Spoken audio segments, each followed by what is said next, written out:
John Adams, the head coach of the Nottingham North Stars, joining us here on WBCB1490.com. John, a new year, new set of expectations, new heat monster out this year again. No, it's got to be great to get back to it for you. Well, it's been a busy summer for the Adams family. We moved our house from Columbus up to Hamilton, so we've been busy all summer, and of course with 7-on-7 and drills and weight room and all the things and the preparation that goes into the season. It kind of snuck up on us a little bit. Had a cool week last week, but the heat monster's out today and probably going to be out tomorrow in our first real test. We get to scrimmage the Northern Burlington Greyhounds, and we look forward to that challenge. John, I've never seen someone who's less destined to coach an AllStar game after having the rain date this year. I know that had to be something that was a completely weird experience. Well, it was really weird because, like I said, we were getting ready to prepping for the move and painting and getting things set up at our new residence and then doing all the moving stuff. So to kind of coordinate that with the AllStar game and then to have it end like it did where there was no game played, it was kind of frustrating. I felt bad for the players. We had a really good group of kids this year. And not just our players, but I got to work with a lot of the downtown kids and some of the other boys that I don't get to see, the Steiner kids, real good guys. I felt real bad for them because they worked really hard and prepped for the game, and then I even got a chance to coach a couple of the Greyhound kids that I coached in youth football and basketball, so it was kind of a neat experience, but unfortunately we didn't get a chance to play that game, so it was just a tough break. Last year, this was kind of a smash mouth, hit you in the mouth type team.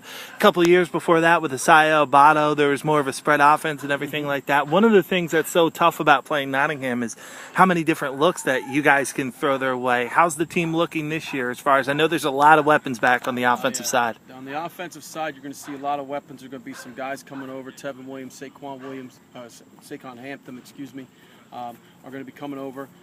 Josh Lazanes, of course, as he did last year, will rotate back and forth. Alexis Santiago is going to play a little bit of safety also for us. Rowe is going to play a little defense for us. So we're going to move some guys around, use their athleticism. Our problem is we have 34 seniors this year. We have 30 juniors. There's not much room for the sophomores, so that's kind of a good thing. Our numbers are incredible. We have about 155 kids out for football right now. We're down to our last, we've given out our last helmet. We're down to about our last pair of shoulder pads, so new pads and things like that. So our good friend Coach McKenna hooked us up with a few of those to get some kids suited up. So our big thing is, get out of the eye this year. We needed to make a move only because we got so many great athletes, we got so many great players, so many good skilled kids, so we got to try to utilize their abilities and to put them all on the field. I mean, when you have 8 wide receivers that are seniors, it's tough to get them all touches in the eye offense because only two guys really are out there at a time, maybe 3. So we're going to kind of spread the field, create matchups, and I'm going to tell you now, you're going to live by the sword, die by the sword, because if you empty the box, we're going to pound the ball between the tackles, and if you don't match up with our skill guys, which I don't think there's too many teams that are going to be able to do, you're going to die by the quick strike also. So we're going to be a very explosive offense, whereas last year we kind of played behind the defense, didn't want to hurt the team, didn't want to turn the ball over and things like that. So, but our defense, while we lost some key players, is going to be very, very good also. We got some good guys coming back on that side. We just find a kicker, I think we're going to be good. Is the step up in class this year a good motivation for you as far as keeping the guys hungry? Well, some people wouldn't say this, but I don't care. The state did this Group 5 thing for one reason, to make money. I'm not afraid to say that. They know it. The coaches know it. We got all these schools, these choice schools that are running around. They could have created a choice bracket, all these schools that want to recruit people from other towns and bring them in, play border games and stuff like that.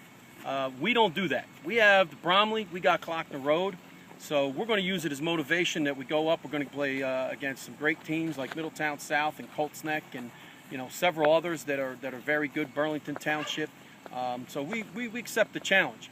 We are the smallest, so we're going to play with a chip on our shoulder, which we've always done. We've coveted the underdog role.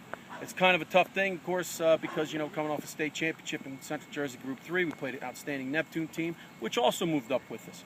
So we're going to accept the challenge. We're going to go up, and we're going to bang heads with the big boys, and we're not afraid. We're not intimidated. And, we're gonna work hard to get better and be a good football team, and we'll see where we're at come late November, early December. Coach, best of luck this year. Go get 'em. Thank you, my friend.